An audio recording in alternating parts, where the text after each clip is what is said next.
Hi guys, this is CA Jay Chawla from V Smart Academy Pune. First of all, a very happy CA day to all of you. और मेरी सभी बच्चों के लिए यही विशेष रहेंगी कि जो भी अभी CA एस्पिरेंट्स हैं वो जल्द से जल्द CA बन के निकलें और अपने प्रोफेशन का नाम बहुत ज़्यादा आगे ऊंचा करें और बहुत ऊंचाइयों तक पहुंचें और सक्सेस हासिल करें। चलिए मुद्दे की बात पे आते हैं। This is the guidance video, exam strategy video for FR new syllabus exam paper, जो कि आपका 5th ऑफ जुलाई को जो होने वाला है। मैं आपका ज्यादा टाइम वेस्ट नहीं करूंगा, मैं कोशिश करूंगा कि ये वीडियो 10 to 15 मिनट्स के अंदर अंदर खत्म हो जाए। सबसे पहले तो नॉट एग्जैक्टली एबीसी एनालिसिस, क्योंकि आजकल मार्केट में बहुत सारे लोग बहुत सारी चीजें एबीसी कर लेते हैं। तो क्या होता है, जब एक से ज्यादा फैकल्टीज का एबीसी एनालिसिस अगर स्टूडेंट फॉलो करता है ना, तो उसको खुद ही उलझ जाता है कि क्या एबीसी, क्या ए, क्या बी, क्या सी। तो मैं इसको एग्जैक्टली एबीसी एनालिसिस नहीं बोल रहा हूं, मैं आपको ये बता रहा हूं कि ऐसे कुछ टॉपिक्स जो आप कभी जिंदगी में भी छोड़ना पसंद नहीं करोगे, वो आपके लिए छोड़ना एक ब्लंडर के समान हो सकता है। ऐसे टॉपिक्स जो करने चाहिए जिनसे तकरीबन 15 मार्क्स का आ सकता है, और ऐसे टॉपिक्स अगर हमारे पास टाइम नहीं है तो हम छोड़ सकते हैं, पर अब वो भी नहीं छोड़ेंगे क्योंकि हमारे पास चार्ट बुक है। तो सबसे पहले वीडियो शुरू करने से पहले दिस इज अ डिस्क्लेमर कि ये मेरा खुद का ओपिनियन है, आप चाहे तो इसको फॉलो करें चाहे तो ना करें। दूसरी बात, मैं ये जो भी गाइडेंस बता रहा हूं, ये गाइडेंस में एक जनरल क्लास ऑफ स्टूडेंट्स के लिए बता रहा हूं। ऐसे स्टूडेंट्स जो कि रैंक के लिए प्लान कर रहे हैं, डेफिनेटली उनके लिए एक टॉपिक भी छोड़ जाना is not an good option. और मैं मानता हूं एज अ टीचर कि हमें कभी भी कोई भी टॉपिक छोड़ के नहीं जाना चाहिए।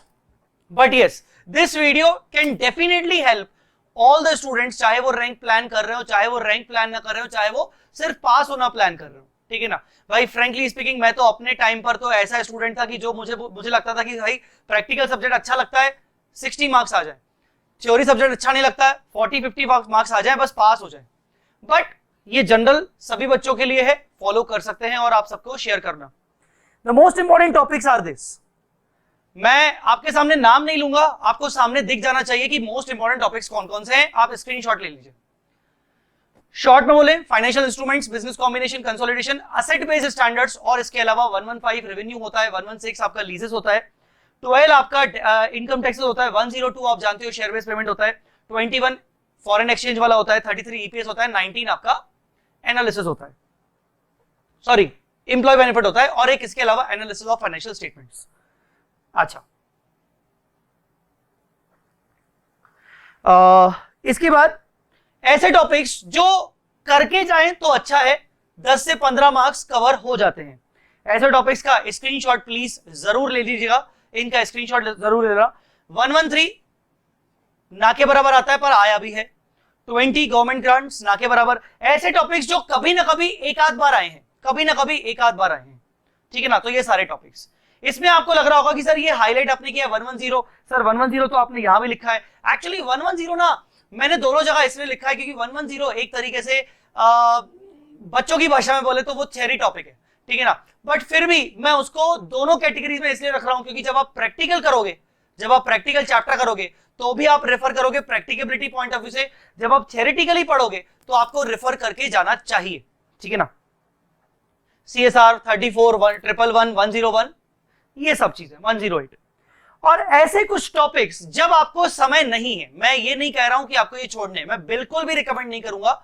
मैं ये कह रहा हूं अगर if time doesn't permit you can ignore these topics, but we will actually not ignore because we have the chart book. अगर आपके पास मेरा चार्ट बुक है तो मैं आपको रिकमेंड करूंगा कि आप इन टॉपिक्स को कहीं से मत पढ़ो। अगर समय नहीं है आप सिर्फ चार्ट बुक से देख के जाओ, दैट्स इट। वो भी एग्जाम डे के दिन आप इनको चार्ट बुक से देख के जाना।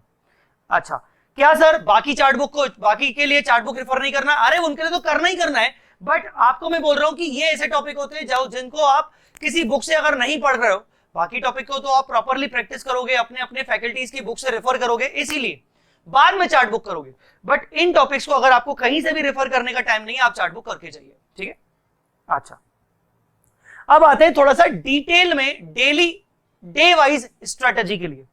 मैं ये वीडियो आज बना रहा हूं 30 जून को रात के 12:30-1 बज रहे हैं, और ये लगभग वीडियो अभी थोड़ी देर में अपलोड हो जाएगा। मैं ये वीडियो ये सोच के बना रहा हूं कि अभी अगर कोई स्टूडेंट है जिसने पढ़ाई शुरू अभी भी अगर नहीं की है, तो वो इस वीडियो के अकॉर्डिंग पढ़ाई शुरू कर सकता है।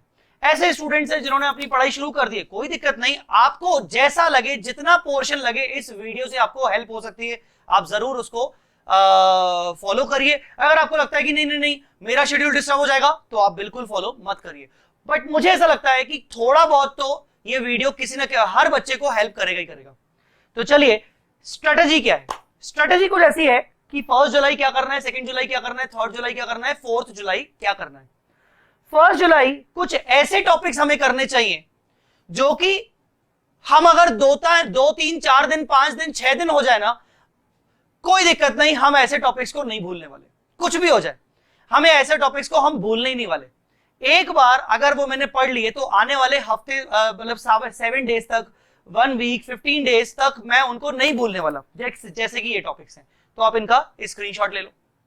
ये सारे टॉपिक्स कहीं ना कहीं ऊपर के मस्ट वॉच से लिए गए हैं, या तो यहां से लिए गए हैं, ठीक है ना। जैसे आपको सामने दिख रहा है 102, 12, 21, 33, 19, ये मस्ट वॉच है। और इसके साथ साथ कि यार चलो यार अब छोटा मोटा हल्का फुल्का उठा लेते हैं, जैसे 108, 34, CSR, इस तरीके से, ठीक है।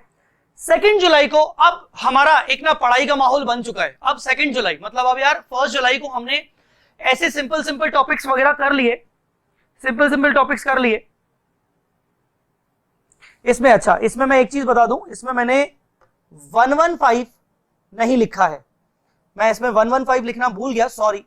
115 भी आएगा, सॉरी, इसमें 115 भी आएगा, मैं लिखना भूल गया, ठीक है ना। मतलब जो मैंने सीक्वेंस ऊपर लिखा था वही रहेगा पूरा 115 भी आएगा इसमें, ओके। अब यहां पर अगर आप देखेंगे तो 2 जुलाई को मुझे पूरा फाइनेंशियल इंस्ट्रूमेंट करना है।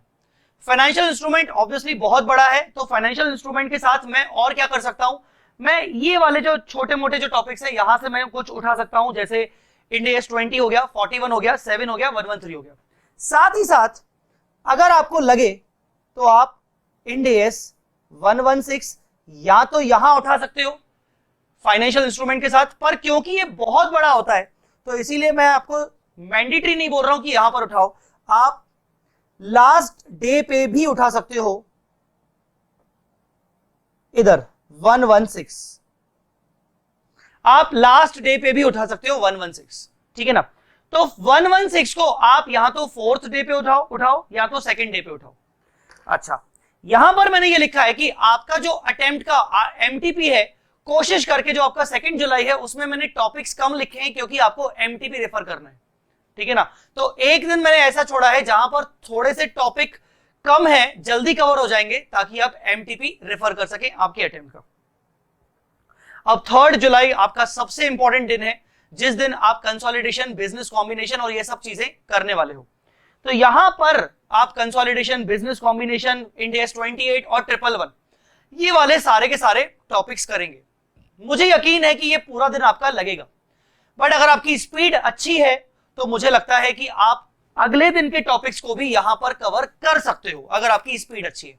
बट मैं यहां पर आपको हाईली रिकमेंड करूंगा कि ये जो ऐसा टॉपिक है, यहां पर 1 क्वेश्चन 2 क्वेश्चन की प्रैक्टिस नहीं चलेगी, यहां पर आपको मिनिमम 3 से 4 क्वेश्चंस की अच्छे से राइटिंग प्रैक्टिस चलेगी, और बाकी सारे क्वेश्चंस की आप एटलीस्ट ऑडिट वगैरह करके जाएं, ठीक है। मैं टॉपिक्स का नाम नहीं ले रहा हूं क्योंकि ताकि ये वीडियो जल्दी खत्म हो जाए, आप स्क्रीनशॉट ले सकते हैं। 4 जुलाई को आपको सारे के सारे असेट बेस्ड इंड AS करने हैं, इंक्लूडिंग 116, अगर आपने ऊपर कवर नहीं किया तो। और इसके अलावा आपको इंड AS 101 करना है। अब 101 मैंने यहां पर क्यों लिखा है, क्योंकि 4th डे पर मतलब 4 जुलाई तक आपके मैक्सिमम कोर्स कंप्लीट हो चुका होगा, राइट, आपका मैक्सिमम कोर्स कंप्लीट हो चुका होगा, तो वो जो 101 है वो आपको जल्दी जल्दी समझ में आएगा। अगर कोई ऐसा स्टूडेंट है जिसको 101 जिसने पढ़ा ही नहीं है, उसके लिए क्या, एक तो मेरा चार्ट बुक से पढ़ लेना, दूसरा अगर उससे भी नहीं समझ में आया तो यार मेरे को ऐसा याद आ रहा है कि नवंबर 20 अटेम्प्ट की एक जो हमारी एमटीपी थी उसमें 101 पर एक क्वेश्चन आया था और वो क्वेश्चन मैंने सॉल्व भी करवाया था। मैंने एमटीपी का जो लाइव सेशन लिया था मैंने वो क्वेश्चन सॉल्व भी करवाया था। वो क्वेश्चन नंबर मुझे याद नहीं आ रहा है क्योंकि मुझे वीडियो जल्दी बनाना था तो मैं रेफर नहीं कर पाया, बट वो जो भी क्वेश्चन मैंने सॉल्व करवाया था एमटीपी में, मैं उस वीडियो का लिंक इसी वीडियो के डिस्क्रिप्शन में डाल रहा हूं आप, और मैं टाइम स्टैम्प भी डाल दूंगा कि वो कौन से मिनट पर वो 101 का क्वेश्चन मैंने सॉल्व करवाया। अगर वो 101 का क्वेश्चन, अगर आप वो सिर्फ 101 का क्वेश्चन भी रेफर करके चले गए तो आप ये समझ जाइएगा कि आप एक तरीके से इंडिया 101 अच्छे से कर गए हो। ठीक है, अच्छा एग्जाम डे पे आपको क्या करना है? एग्जाम डे पे आप ध्यान से देखिए ऑल सी कैटेगरी टॉपिक। सी कैटेगरी मैंने जानबूझ के यहां पर ये मैं सी कैटेगरी वर्ड यूज कर रहा हूं, मतलब ये वाले टॉपिक जैसे फ्रेमवर्क हो गया, इंडिया 1, 8, 10, 24, 37, इंटीग्रेटेड रिपोर्टिंग, ये सब हो गए। आप इन टॉपिक्स को भी रेफर कर सकते हो सिर्फ और सिर्फ चार्ट बुक से। इसके अलावा कोशिश करके आप आरटीपी अपने अटेम्प्ट की करके जाइएगा, और इसके अलावा आपको ये एनालिसिस, ऊपर मैंने कहीं नहीं लिखा, I think yes, analysis of financial statements, ये वाला भी करके जाना है। कोई ऐसे स्टूडेंट है जिन्होंने ये चैप्टर कभी नहीं देखा, मैं आपको बता दूं कि एनालिसिस ऑफ फाइनेंशियल स्टेटमेंट्स एक ऐसा चैप्टर है जहां पर आपको सिंपली शेड्यूल 3 को फॉलो करते हुए बैलेंस शीट बनाना है, P&L बनाना है। टेक्निकली वो आपको बैलेंस शीट P&L पहले से ही देते हैं और उसमें गलतियां डाल देते हैं और आपको कहते हैं कि आप इन गलतियों को रेक्टिफाई करके आप प्रॉपरली बैलेंस शीट बनाइए। जिस किसी को भी एक नहीं आता, मैं बोलूंगा कि कोई भी एक क्वेश्चन आप रेफर करिएगा, कोई भी एक क्वेश्चन, आपको बाकी सारे क्वेश्चन अपने आप समझ में आ जाएंगे। वो जो एमटीपी की मैं बात कर रहा था, उस एमटीपी में मैंने वो एनालिसिस वाला क्वेश्चन भी करवाया है। ठीक है, तो इस तरीके से आपकी एग्जाम डे में ये वाले क्वेश्चंस और आरटीपी हो जाएंगी। मतलब करना क्या है, आपको ये सब रिवाइज करने के साथ साथ एग्जाम डे पे आपको आरटीपी अपने अटेम्प्ट की जरूर देख के जानी है। यहां पर मैंने आपको बोला है कि एमटीपी भी अपने अटेम्प्ट की जरूर देख के जाइएगा। ठीक है, अब कुछ बातों पर आप बहुत ज्यादा इंपॉर्टेंटली ध्यान देंगे। Practice at least 1 or 2 full questions in writing. जो आपके मस्ट कवर्ड टॉपिक्स हैं जिनको हमें कभी छोड़ना ही नहीं है, आप एटलीस्ट उन सभी टॉपिक्स का 1 or 2 क्वेश्चंस तो करके ही जाएंगे। बिजनेस कॉम्बिनेशन कंसोलिडेशन में तो ज्यादा ही करके जाएंगे, ठीक है ना, और फाइनेंशियल इंस्ट्रूमेंट में। Refer chart book of all topics, especially on the exam day after completing every topic. जो भी टॉपिक्स है, चाहे वो मस्ट कवर्ड टॉपिक्स है, चाहे शुड बी कवर्ड है, चाहे कैन बी इग्नोर्ड है, whatever, आप हर टॉपिक को कवर करने के बाद इमीडिएटली उसका चार्ट बुक से उसको एक बार 5 मिनट के अंदर गो थ्रू कर लेंगे। 5 मिनट के अंदर गो थ्रू नहीं किया तो एग्जाम डे के दिन आपको टाइम बचा के रखना है, आपको चार्ट बुक बहुत काम आएगी। ठीक है, बहुत सारे बच्चे तो चार्ट बुक अपने सेंटर पे भी ले जाएंगे, और देखना सेंटर पर आपको ले जानी चाहिए ताकि आप जब तक आप एग्जाम हॉल में अंदर जा रहे हो आपके पास चार्ट बुक होगी तो कुछ ना कुछ तो रिवाइज होता रहेगा। अच्छा, इसके अलावा एमटीपी आरटीपी आपको देख के ही जाना है। प्लीज आपके अटेम्प्ट का एमटीपी आरटीपी आप जरूर देख के जाइएगा। अच्छा, इस वीडियो के डिस्क्रिप्शन में मैं बहुत सारे लेक्चर्स का प्लेलिस्ट, अगर प्लेलिस्ट नहीं होगा तो इंडिविजुअल लेक्चर्स का लिंक, मैं सभी इंपॉर्टेंट वीडियोस का और प्लेलिस्ट का लिंक शेयर कर रहा हूं। हो सकता है it might be helpful for you.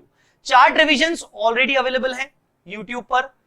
इसके अलावा चार्ट रिविजन्स के अलावा कई सारे चीजों के रिवीजन, चाहे बिजनेस कॉम्बिनेशन कंसोलिडेशन का रिवीजन हो 5 डेज का इंग्लिश में, वो भी अवेलेबल है। 5 to 6 डेज का फाइनेंशियल इंस्ट्रूमेंट का मैराथन बैच का 1 डे रिवीजन, वो भी अवेलेबल है। मतलब कई सारी चीजें हैं, अलग अलग बच्चों को अलग अलग रिक्वायरमेंट हो सकती है। तो I will share everything in the description of this video. So this was just a basic guidance how you can cover your entire course of FR for these 4 days। ठीक है ना, मैं मानता हूं कि कुछ ना कुछ, कोई ना कोई बात किसी ना किसी बच्चे के लिए हेल्पफुल जरूर रही होगी। ठीक है, और अगर आपको ये वीडियो पसंद आए तो आप सभी स्टूडेंट्स के साथ शेयर करें। मेरी यही कामना है, मेरी यही प्रे रहेगी भगवान से कि आपके सभी के पेपर्स बहुत अच्छे जाएं, सारे पेपर्स अच्छे जाएं। ठीक है ना, बिल्कुल ही लाइट मोड में स्टडी करिए।